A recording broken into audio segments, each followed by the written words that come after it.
আমি আজকে রবীন্দ্রনাথ ঠাকুরের লেখা একটি কবিতা প্রশ্ন এখানে বলতে চলেছি।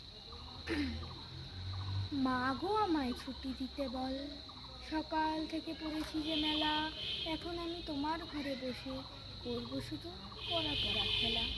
তুমি বলছো দুপুর এখন সবে, না হয় যেন সত্যি হলো তাই, একদিনও কি দুপুর বেলা হলে বিকেল হলো মনে করতে নাই। আমি তো বেশ ভাবতে পারি মনে, সূর্য ডুবে গেছে মাঠের শেষে, বাগদে পড়ে চুবড়ি ভরে নিয়ে শাক তুলছে পুকুর ধারে এসে। আধার হলো মাদার গাছের তলা, কালি হয়ে এলো দিঘির জল, মাঠের থেকে সবাই এলো, হাটের থেকে এলো চাষির দল। মনে করো না উঠলো সাজের তারা,